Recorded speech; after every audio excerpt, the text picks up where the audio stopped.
Hello and welcome to Let's Talk, the English language channel of greenbeanmedia. We're here today in Reading, which is about 40 miles west of London, to talk to Yuan Yang, who is the first Chinese-born member of the British Parliament. She's only been in office literally a couple of weeks, and we have a lot to talk about.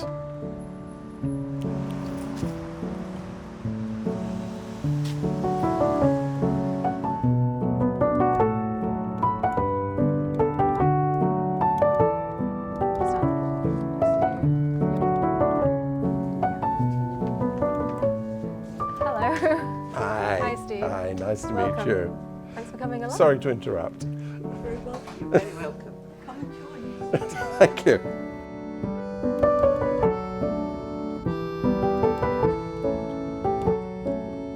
This is the Whitley Cafe. It's Right. the home of Whitley Community Development Association, which was one of our local charities here.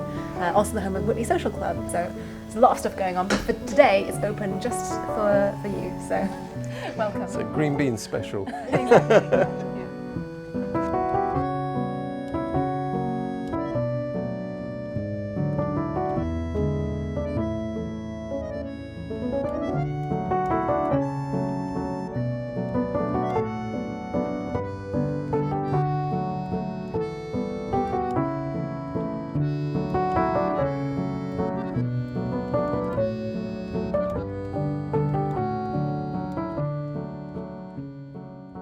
Presumably you've been in the Great Hall of the People. Yes, I have. To cover yes. events. Yeah, I have. Yeah. And you had your first experience in Parliament. I would Compare and never. contrast. Gosh, until you'd asked that question, I've never considered those two places in the same mental space. Yes. So if you're a journalist during the two congresses, as they're called, the two different meetings of the Chinese legislature and consultative body, it's almost like even explaining these words feels quite like a and you haven't included the word peoples. Yes, exactly. It's a system that cannot really be compared or made analogous to the British system, and even trying to do so gets you into all these clunky descriptions. And then literally overnight you're in the House of Commons, because that's how the British system works. Mm-hmm, you have to find yourself an office, you have to find your way around that immensely complex building. Is that what's that like? Is that just bewildering? Or? A funny thing about the British election cycle, which is not the same in every country with similar parliamentary election cycles, is that as soon as the general election is over, the next government comes in immediately. It's kind of an immediate transition. You know, as soon as your name is declared, you are the MP for that area, and people will treat you as such, and people quite rightly expect you to act as such.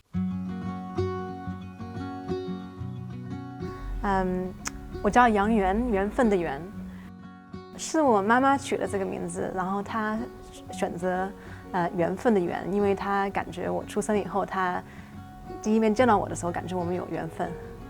我觉得我缘分挺好。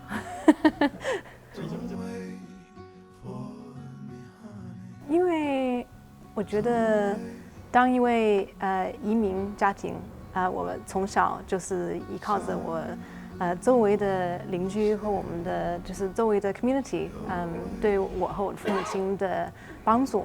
因为我们在英国没有家人，都是从零开始建立朋友，建立新认识的人，所以我觉得从小都是挺有缘分。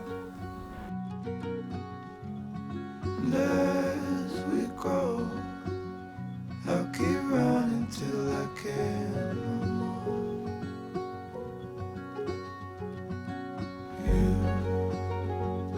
You'll always be the one I want at midnight.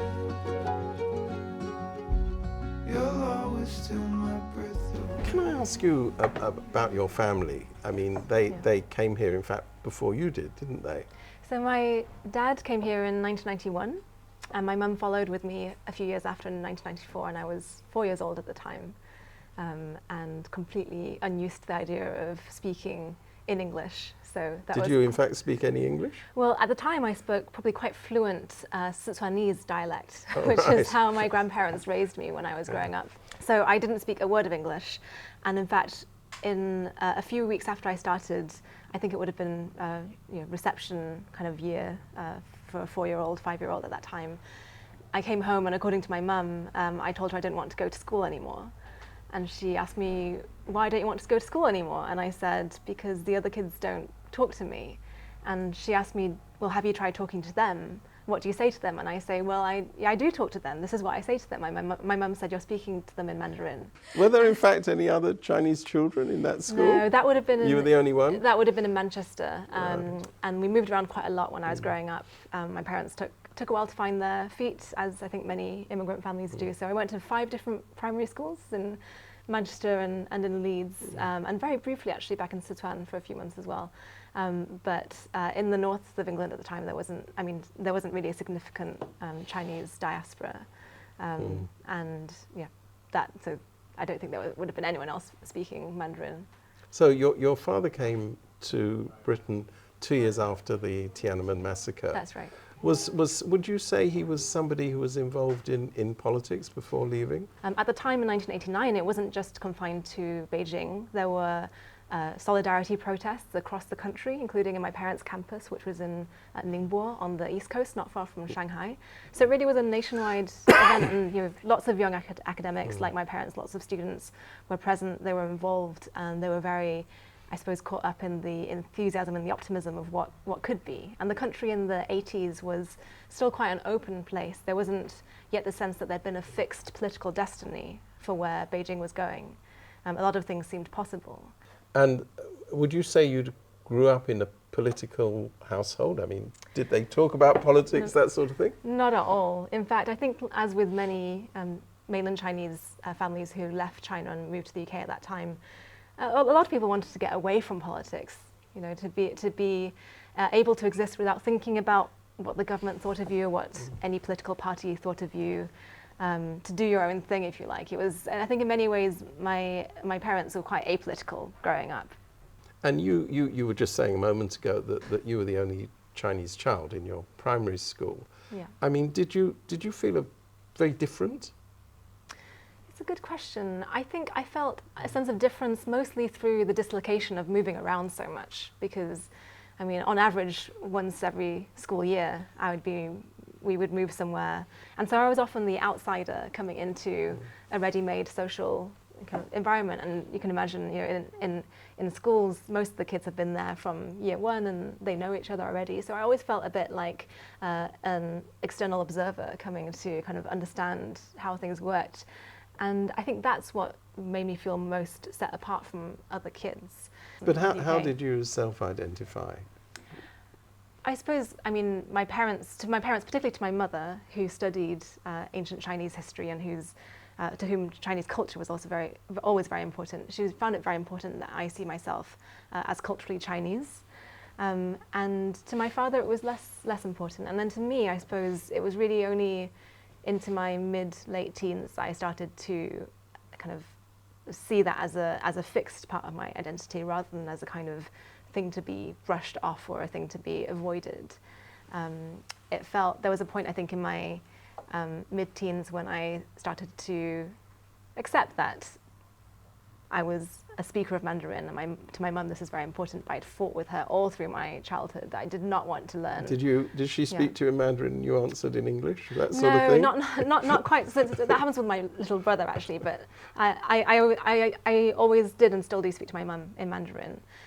She would always try to get me to practice writing, reading and so on, and I would always be really resistant. I would say, what's the point of doing this? We're in England and nobody else around here speaks Mandarin, or nobody needs to read Chinese. Obviously, my mum got the last laugh because I spent a significant amount of my career at the Financial Times using those language skills that she had taught me, so perhaps this is part of the overall lesson that your mum is probably right about a lot of things. They would say about everything. Yes, of course. Is this the size okay? Is that I do. just like a name tag? Yeah. Yeah. Is this big enough? So now this is kind of, sorry, can I just do that? let me start again. This is going to be really the most anxious part of the whole interview. Thank you for insisting you see calligraphy. It's my granddad who's actually really into calligraphy. It's quite ugly, I think, but it's okay. I do okay. And it's ironic. I understand that because your background is from the Chinese mainland, you've been accused of being pro-China just because you happen to be Chinese. I mean, what's that all about? I think it's largely ignorance, and I think a large part of that is people not being very informed about the politics of the UK and also about my personal politics. And I mean, certainly during different election campaigns, so over the last few months, I've had that accusation, sometimes on social media. Including in the election that's just passed? Not in the general election, actually, but it has come up. And I think, can often be, I tend to see it in two different ways. One is on social media, you don't know whether the people who are, throwing criticism at you are even British nationals and voters, let alone in your constituency, let alone actually engaging. And then I think in terms of the second category, I would say would be people who are quite scared for very understandable reasons. There's been a lot of trauma through the protests and through the crackdowns on the protests in Hong Kong. A lot of the people who've left Hong Kong since 2019 have real histories of being hurt by Chinese state violence. And I think for many people it's also perhaps coming from that reaction to being in a very defensive and quite traumatized place. So I think there's also that dynamic going on there as well with a lot of people who've come to the UK.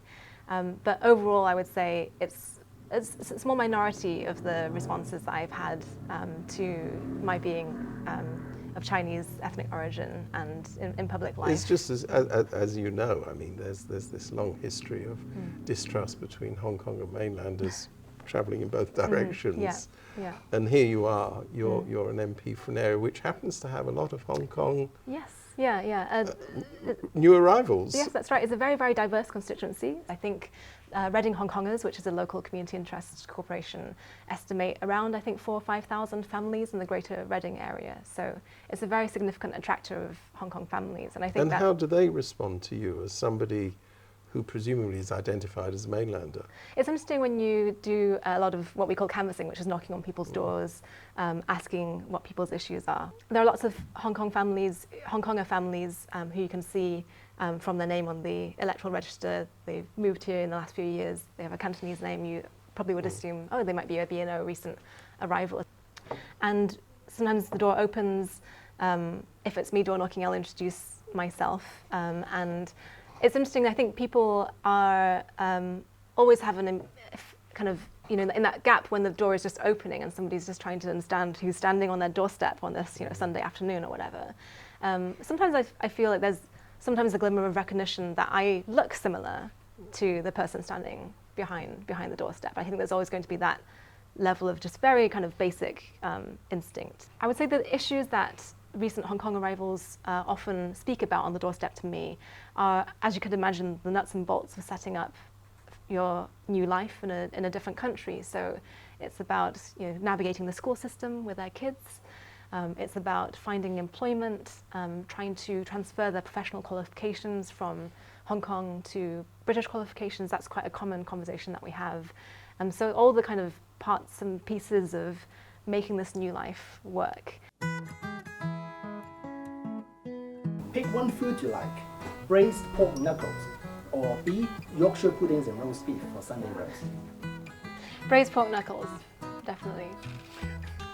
I would go for braised pork knuckles as well. You can have the Yorkshire pudding on the side. There's nothing stopping you from having that with the braised pork knuckle, as a bit of a kind of a crunchy. I have to try that. That seems like a good idea. Yeah, a bit of a crunchy Yin snack on the yang side. sort of. Yeah. They're as healthy as the Shanghainese ones. Are you telling me that braised pork knuckles are not healthy, Steve? Would I?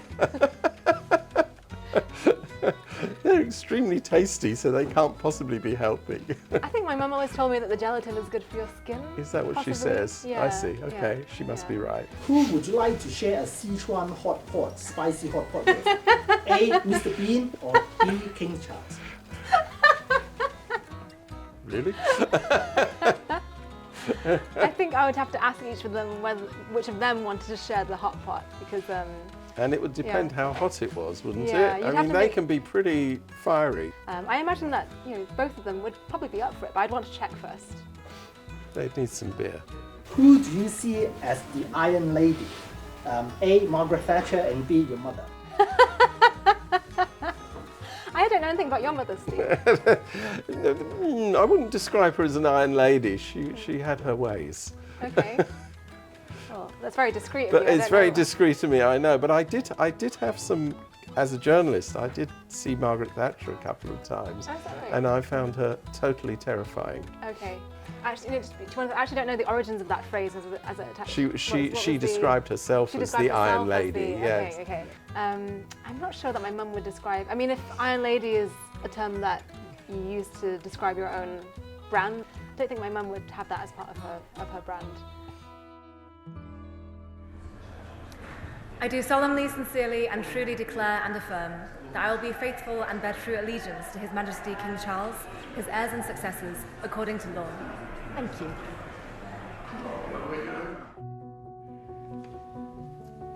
Thank you, Madam Deputy Speaker, and I very much welcome the diversity of generations that we see across this chamber.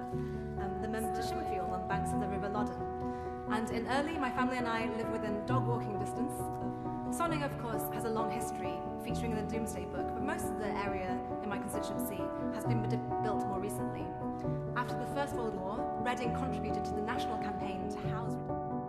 I mean, you have considerable experience as a journalist in China. You have your own personal background. Do you not see yourself focusing on issues which would draw on that experience? I think there are two sides to that, and one is the obvious foreign policy aspect, and then the second is issues that affect communities in the UK, like the Hong Kong diaspora, like BNO migration policy. And on the latter, I do think that the experience that I had, and the first-hand experience I had, that also chimes with some of our diaspora residents here, is helpful for doing that work. And I'm talking about things like working on transnational repression, protecting residents who are living in the UK from hostile surveillance by foreign states, including by China, among other states.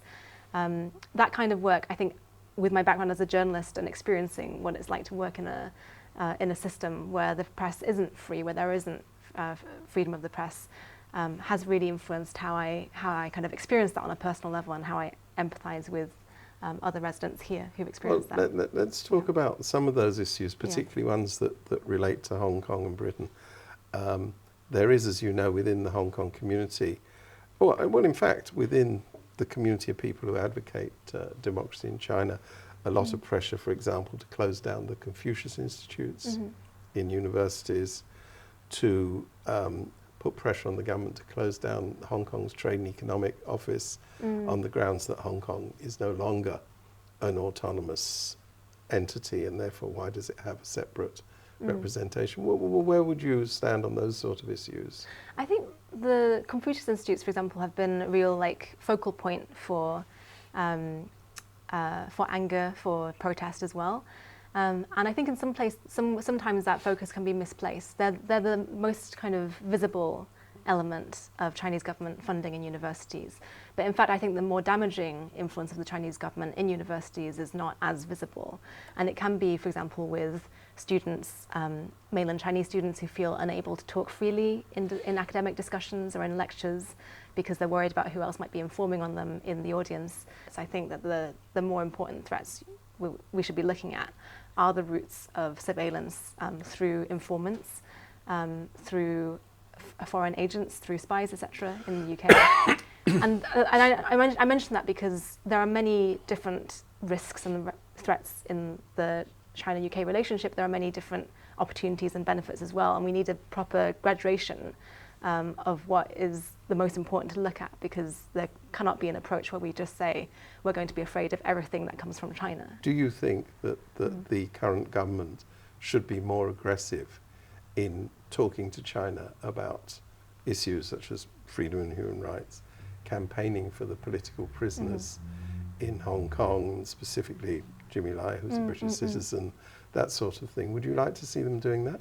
I think specifically on Jimmy Lai, yes. I mean, he is a British national, and he deserves every amount of support that the British government can give him and has a duty to give to him.